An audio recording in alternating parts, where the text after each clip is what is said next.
Okay, I know it's been a bit. Coming to you from my mobile office, what I like to call it, with the second installment of our budgeting talk.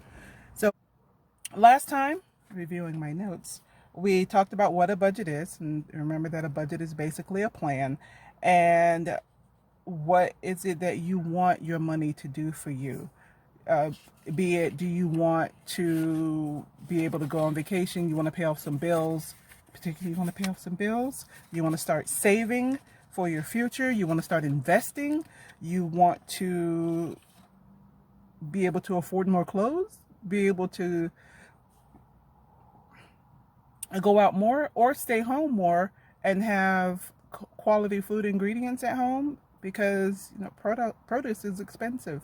To eat fresh, to eat healthy is very expensive. So if we can't afford to do the simplest things, then we need to make an adjustment in how we spend our money. So the budget is a plan on how we're supposed to spend our money. Excuse me for keeping adjusting, trying to be comfortable in my mobile office. Okay, so I use the net because that's what comes home, and that's where all my bills are paid. They're paid out of the net.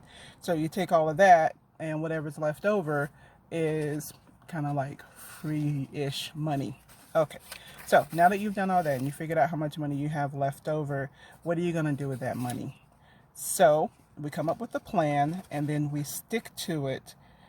First thing is pay your debts.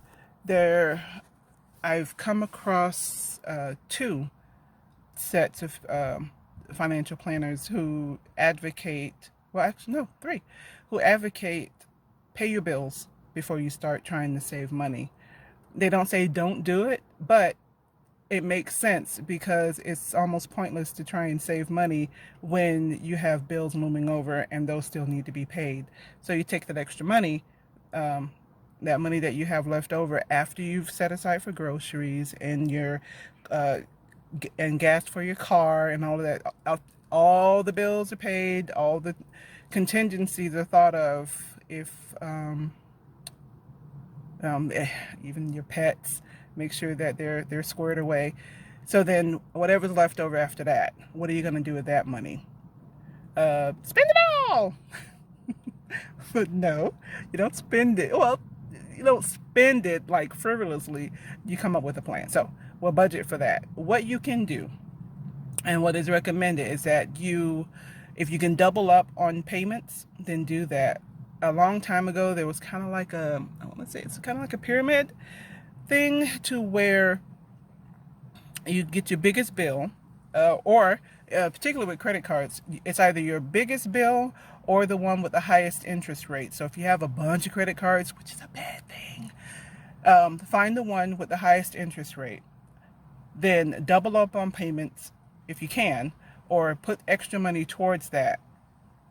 If you can't double, then just some extra money towards that, and just focus primarily on that. So you pay the minimum on everything else except this either highest interest or the highest bill. So you choose, but I recommend the highest interest rate because that's gonna be the thing that keeps eating at your money.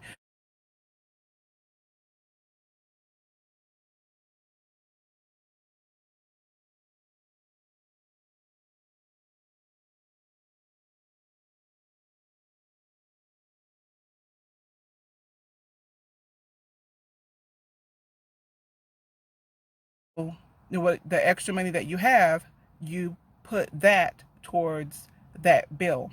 When that bill is paid off, the money that you were spending, let me correct, the money that you use to pay that particular bill off, put it towards the next highest. And then take all that money, once that's paid off, towards the next highest and the next highest.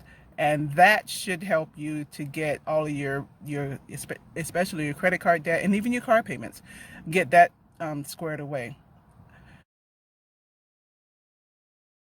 The main thing is to make sure that you stick to your plan.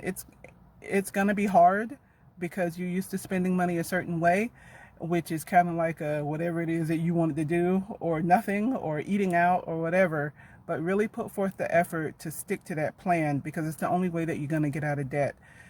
and the only way that you're going to be able to afford the things that you want to afford. Because if I'm thinking correctly, particularly for some, you make a lot of money, but you don't know where that money is going. So another thing that would be a good idea is to track all of your money. So I keep a checkbook register so I know where I'm spending all my money. But something else is probably a good idea is a budgeting software.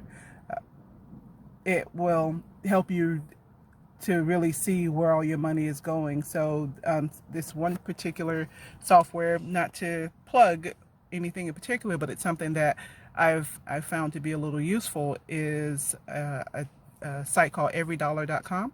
It's a free site.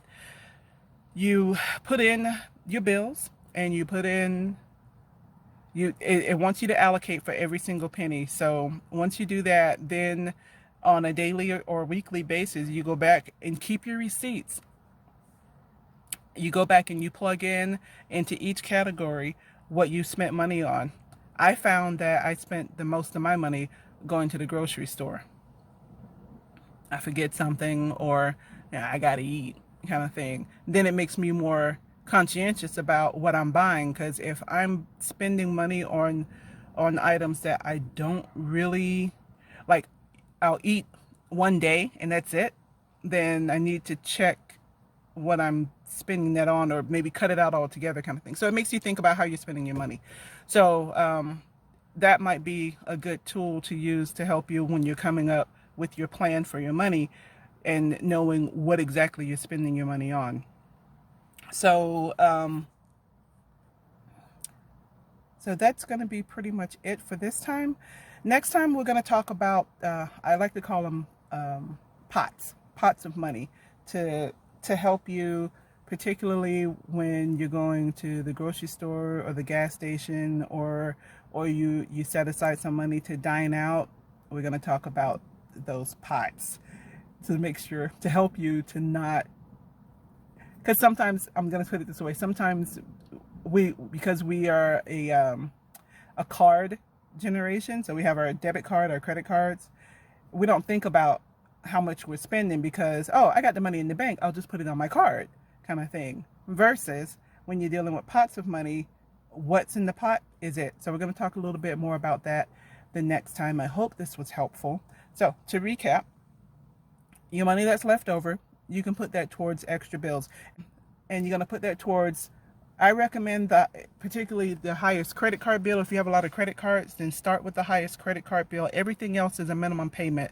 Once that credit card is paid off, put the money towards the next highest bill, and the next highest, and the next highest. If you have a car, then eventually you'll start working on paying off that car sooner by taking what was left over from all the other things that you've paid off and putting it towards that car.